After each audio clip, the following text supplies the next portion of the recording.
and good morning, members to Fáilte Rómh. We have a quorum, and I now call the 46th meeting of the Committee for Communities to order.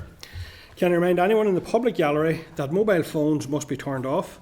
Mobile tablet devices can be used through a Wi-Fi connection, and all devices should be muted. Password details are available there in the gallery for anyone wanting to connect to Assembly's Wi-Fi network, and no recordings or photographs may be taken. Can I also remind members about the protocols regarding the use of electronic devices? Please switch all mobile devices to airplane mode and activate Wi-Fi connection. Please also use tablet devices discreetly in a way which does not interfere with proceedings, and please be aware of cameras and the sensitivity of the microphones throughout the meeting. Thank you. So, moving to agenda item 1, members' declaration of interests. Would members, I remind members of your responsibility to declare any interest in any of the items under discussion today. Does any member have any interest they wish to declare? Kelly? Member of the deaf community. Thank you, Kelly. And pensioner. Yep, thank you, Melissa. Okay, members, thank you for that. Item 2, apologies. Are members aware of any apologies? No, Claire? No, thank you. Agenda item 3, member chairs business. Thank you for agreeing, members, by correspondence to the change in today's agenda to allow a briefing on the anti-poverty strategy in closed session. We will get an opportunity to ask questions about the process and next steps in a short open session following the briefing, and I will remind members of this once we reach that agenda item. Members, I also wish to condemn the attacks on houses in the Annalee and Alloa Street areas of North Belfast. These attacks are unacceptable, particularly in an area where many of those living in these houses have been homeless for many, many years. I know Clonmel Housing and other agencies, and indeed have been in the area in recent days offering support and assistance, and I hope that the people affected can move back into their homes should they wish to do so. I'll just speak on that as well. Colin, thanks for raising that issue, Chair. I visited the families in that street and other people living in the community on last Thursday, the day after the attacks, and again on Monday morning. And I spoke in the media condemning the attacks.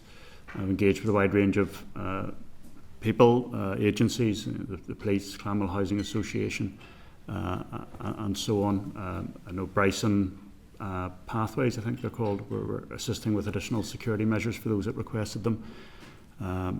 Certainly there was the residents affected had a range of views on what they wanted to happen with their own decisions about their future, and they need to have every support in taking that forward. But absolutely it's very harmful to that entire community that these attacks occurred, and obviously terrible for those families affected, and it's a terrible throwback to things which didn't even belong in the past, but we thought those days were behind us.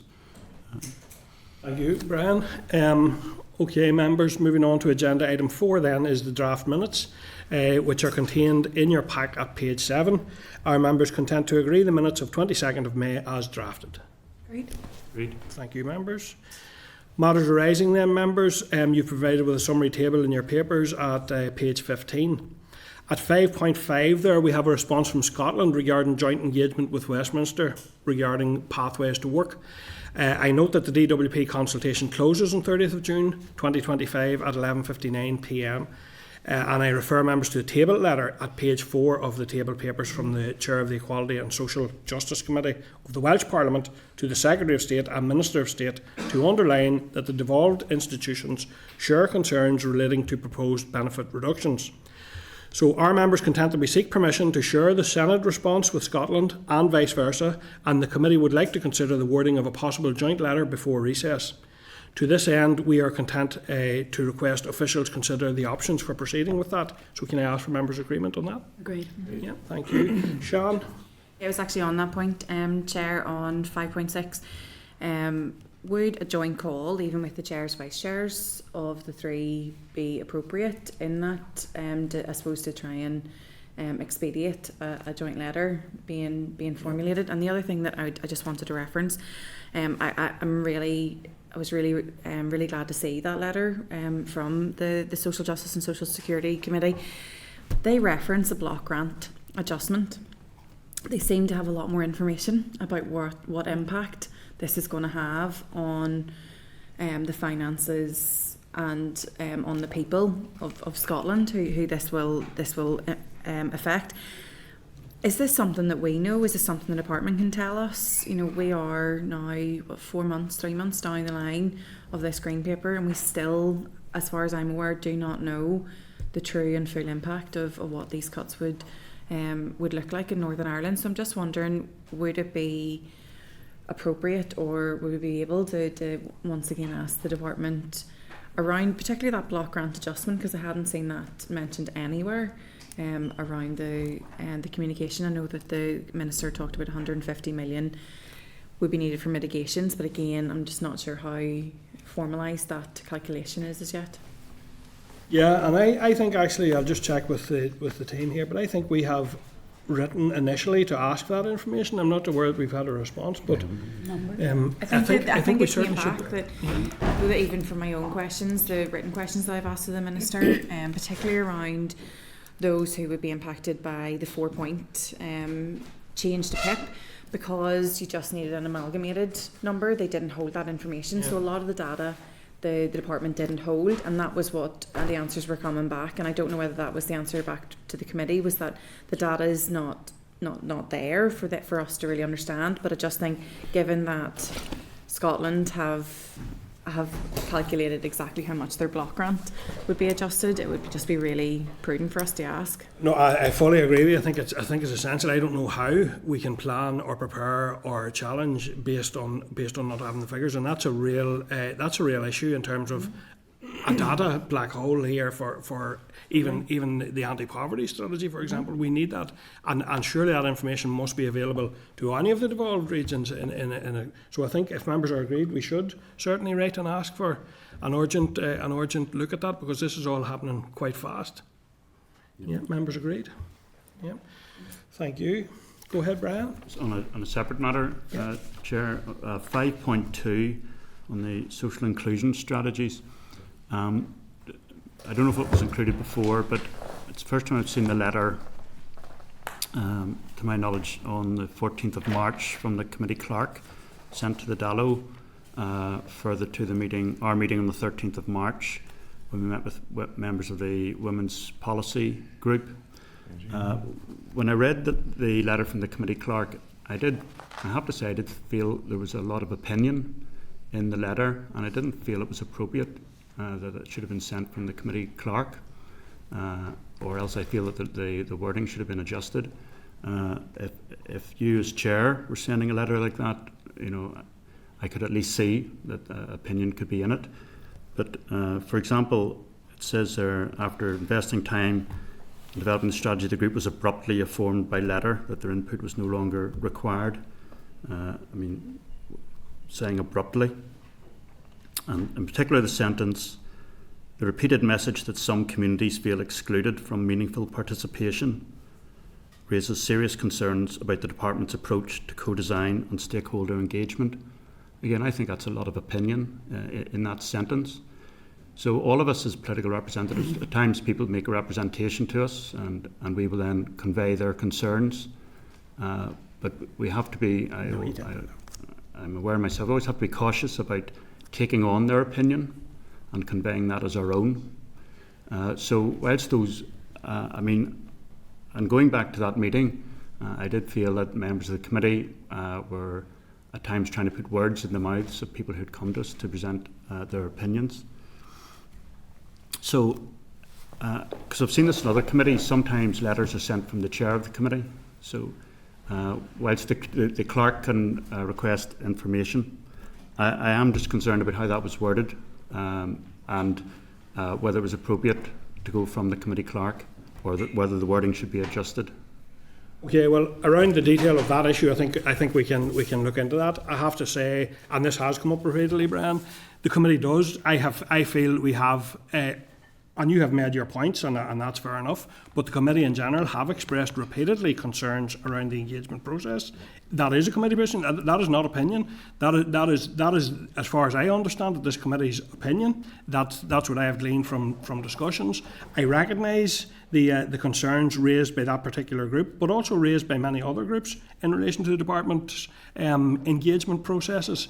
So you're entitled to make your comment and you're entitled to have your opinion, but the committee are also entitled to have a view on this, and I have no issue with the idea that the committee have expressed to the minister in session here that we believe he should be engaging with all these expert groups. So I'll take Kelly there to indicate it. Yeah, just 5.2 as well. Just before I go on to what I want to ask about the social strategies, because I just want to distance myself from what Brian has said. I've sat on the Communities Committee for the last mandate and this current mandate, and it's absolutely appropriate for the clerk on our behalf as a committee to put forward letters. If we're to start to take on the role of clerks, then I would have to question what would be the point in having the committee. So I just wanted to say the social strategies, it's highlighted that the Minister's taking a phased approach. I was wondering if we could write to the Department or to the Minister to ask what is the process for that phasing decision.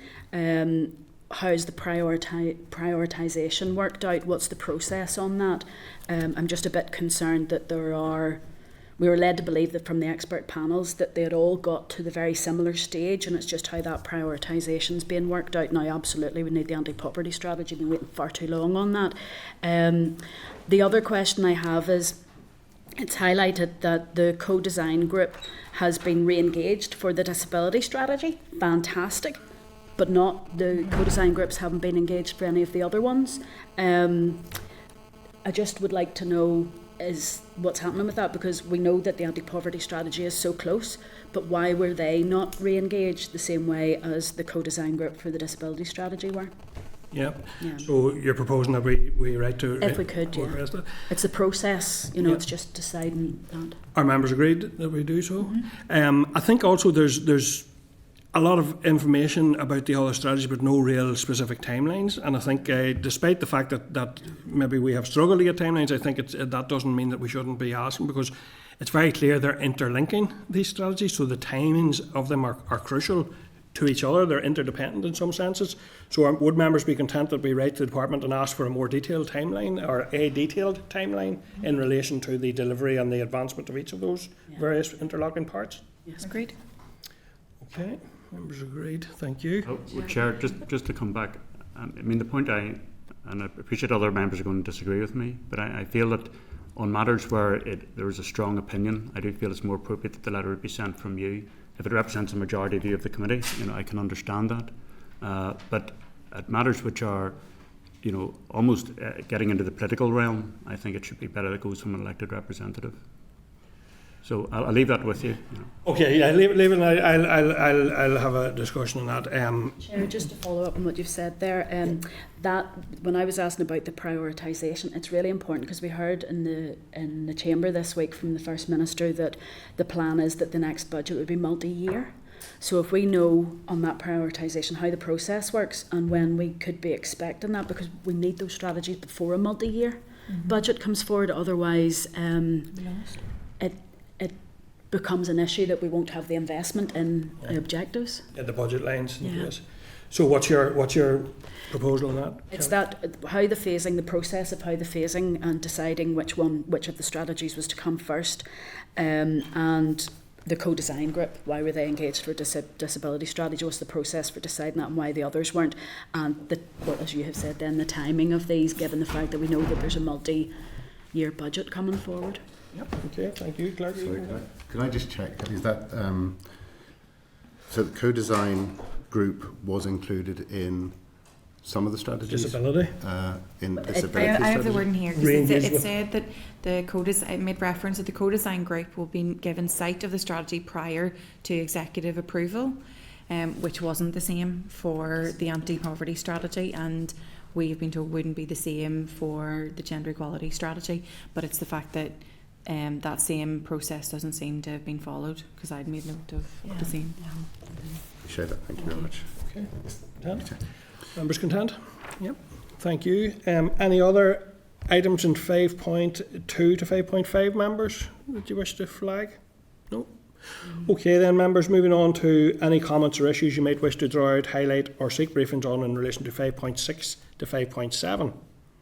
And I think we've already dealt with. Chair, just on 5.6, I know that we're going to get an update from the Department on Universal Credit, but you see where it mentions, it's our page 17 of the pack, the third paragraph down on 5.6, the PIP and ADP assessments and the work capability assessments have fundamentally different purposes. Could we maybe check to see what the opinion of our department is here on that? Because my concern is that people could be applying for the work capability assessment to be included within their benefit and not PIP. You know, so it's does that mean then you can only have the work capability assessment if you're applying for PIP as well? It's how that's going to work and what it'll help us with our discussions with the other devolved nations. It's just to see if we can get an opinion from our department on that one. Yeah. Members be content? Clerk, Yes, that's understood. Okay, members, anything else then in relation to those items of matters arising? No? Okay, thanks members. Moving on to agenda item 6 is correspondence, and the memo for this is at page 50 of your pack, and I now ask members to consider the items by number in a single group, and if you wish to draw out, highlight or seek briefings in relation to any specific items of correspondence. With regards to item 6.2, can I just check if members are content that we accept this as written evidence for the bill? Yeah, Yes. thank you. Can I ask if members have any comments on items 6.2 to 6.5 then, please? Kelly. Go ahead, Kelly. Can I actually ask, I know that this is evidence that's been provided to the committee, it's in our packs now, can we maybe provide 6.2 to the department for any comment they might have, especially on that issue that's been raised about duplication of funding, just to clarify that, please. Yeah, members content? Yeah. Thank On you. 6.3, sorry, Chair, the Inside Housing, the Welsh Government, the Landmark Homelessness Bill is very interesting, but some of what they are including in their homelessness bill we already have. Is there any way that we could get a table comparing what the Northern Ireland current legislation is with what Wales is proposing? Because I think that we are actually ahead of the game on some of this, but not on others. That would be a useful thing, I think, for the committee. Yeah, and I actually wondered when I looked at that, was there merit in thinking of a briefing? Like, there is some of the things that they're doing are quite interesting. I'm not sure how that might work in terms of between the institutions, but it would be something that I think would be useful maybe to explore further. A briefing from. From the whoever drew up that report. Yeah.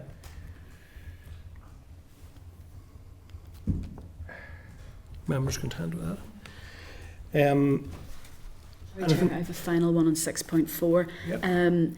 Partnership agreement, or the replacement of the Concordat, has been a long time coming, so thank goodness that is taking place. But it would be useful if we could find out from the Department for Communities how this is going to work with the other departments, because there are a number of community and voluntary sector organisations that don't receive funding through communities and get it through infrastructure or health and so on. And I just don't know. I know that it's probably going to be like the Concordat where it's signed by all executive ministers, but how's that going to filter down? Because communities looks after the community and voluntary sector, not just the people it funds. So it'd be interesting to see what monitoring role there will be to ensure that the other departments are upholding what the minister's trying to achieve. Should we maybe look for a briefing in relation to that It might be issue? useful, yeah. It's been a while since we talked about the Concordat and community and voluntary sector here. Members content we seek a briefing on that? Yeah, sorry, Chair. Something that's been coming up quite regularly as well in with the all-party group for community and voluntary sector is just that how we assess the impact that the voluntary and community sector has, particularly on the delivery of statutory functions.